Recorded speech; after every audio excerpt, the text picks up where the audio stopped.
হচ্ছে স্টেনারটা লাগাইলাম, এটা হচ্ছে ক্যাপিলারি, এটা হচ্ছে 9 লিটার বাল্ব, 9 লিটার বাল্ব নতুন করে লাগাইলাম। তো এই ফ্রিজটার মূলত প্রবলেম হলো যে ব্লক হয়ে গেছে, ব্লকের কারণে ঠান্ডা বন্ধ হয়ে গেছে, এই হইলো প্রবলেম। 9 লিটারটা লাগাইলাম আর এই যে স্টেনার লাগাইলাম, তারপর হচ্ছে ক্যাপিলারি লাগাবো। জ্বালাইয়ের জায়গায়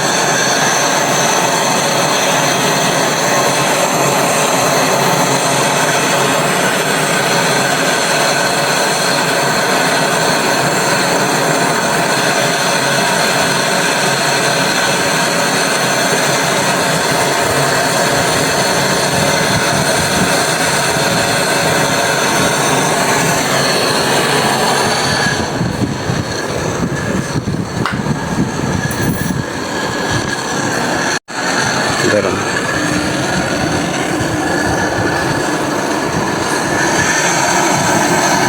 যে জায়গায় জ্বালাইটা দিতেছি ওই জায়গায়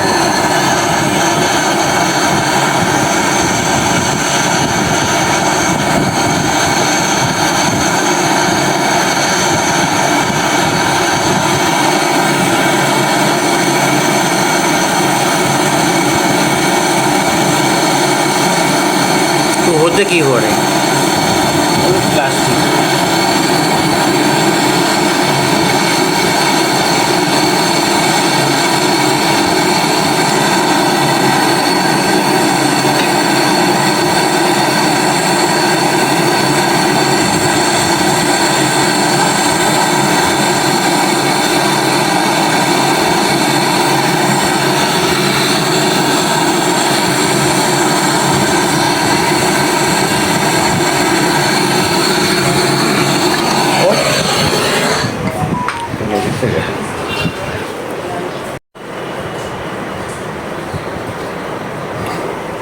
এসি স্টেনারটা জ্বালাই দিলাম,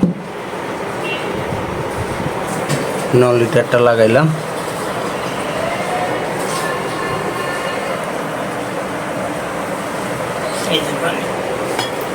একটা নেকড়া দেন, এত ছোট মগ হইব না, এটার ভিত্তি থেকে আমার হাত ডুববো, পানির মগ দেন।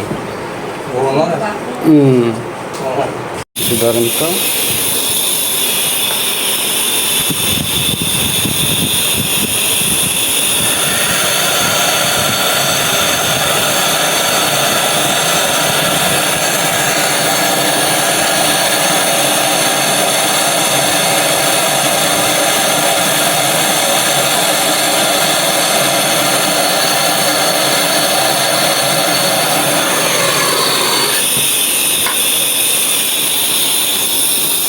কিভাবে আপনি বুঝবেন যে ক্যাপিলারি ক্লিয়ার আছে? এই যে ক্যাপিলারিটা লাগাইলাম, ক্যাপিলারিটা লাগানোর পরে এখানে 9 লিটারে এখানে মিটারটা লাগাইলাম, মিটারটা লাগানোর পরে এই যে এখানে পাইপটা সরাসরি মিটারে আসছে। তো মিটারে আসার পরে এই চাবিটা বন্ধ থাকবে, চাবিটা বন্ধ থাকার পরে এই যে আমার এই পাইপটা খোলা থাকবে। চাবিটা বন্ধ থাকার পরে যখন কম্প্রেসারটা চলবে আমার এই কাঁটাটা অনেক নিচে নেমে যাবে, প্রায় 30-এর কাছাকাছি চলে আসবে। এই যে আমার কাঁটাটা নামতেছে, দেখেন আমার কম্প্রেসারটা স্টার্ট হয়েছে, এই যে আমার এই কম্প্রেসারটা স্টার্ট হয়েছে, স্টার্ট হওয়ার পরে দেখেন কাঁটাটা নামতেছে, 0-র নিচে নামতেছে। 0-র নিচে নামা মানে হচ্ছে কম্প্রেসারটা ঠিক আছে। এখন এই অবস্থায় আমি আবার কম্প্রেসারটা অফ করে দিব, অফ করে দিলে আবার যদি কাঁটাটা ঠিকভাবে উপরে উঠে যায় তাহলে আমার ক্যাপিলারি লাইনটা ঠিক আছে। এই যে ক্যাপিলারি লাইন যে জ্বালাইটা দিলাম, জ্বালাইটা পারফেক্ট আছে, কোনো সমস্যা নেই। যে এখন 0-র নিচে নেমে গেছে, দেখেন 0-র নিচে কত নামছে, প্রায় 30-এর কাছাকাছি চলে গেছে। এটা একটা ডিপ ফ্রিজ, এটার কম্প্রেসারটা অনেক শক্ত কোয়ালিটির, মানে ভালো কোয়ালিটির কম্প্রেসার। দেখেন 30-এর কাছাকাছি চলে গেছে। এখন আমি ফ্রিজটা অফ করে দিব, অফ করে দিলে দেখেন কাঁটাটা কোথায় যায়।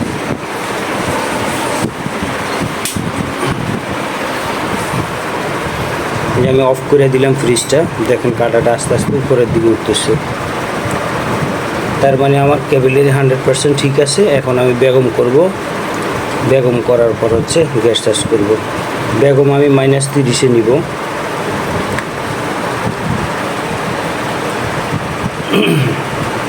এইভাবে হচ্ছে ক্যাপিলারি লাগাইতে হয়, জ্বালাই দিতে হয়, স্টেইনার পারফেক্টভাবে করতে হয়, না হলে আপনার কাজটা সঠিকভাবে উঠবে না। এই যে দেখেন আমার মিটারটা আগের জায়গায় চলে গেছে, মিটারটা আগের জায়গায় চলে গেছে, ও একটু বেশিও উঠে গেছে, কারণ হচ্ছে এটা পাম্পিং তো ভালো, এই কারণে একটু বেশি উঠে গেছে। আরও উঠবে মিটারটা, আর একটু সময় নিলে আরও উঠবে। তো আমার জ্বালাইটা 100% ঠিক আছে, এখন আমি বেগম করে ফেলবো। তাতে আমি 10-15 মিনিট বেগম করব, 15 মিনিট বেগম করলে 100% বেগম হবে।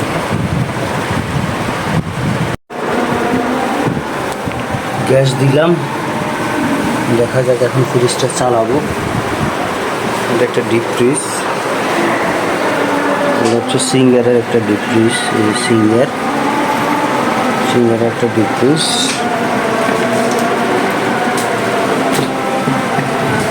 এই হচ্ছে ভিতরের কন্ডিশন,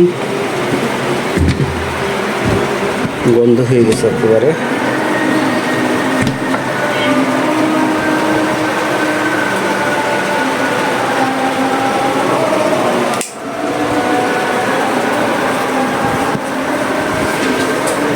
এটা হচ্ছে R600, একটা R600 গ্যাসের কম্প্রেসার।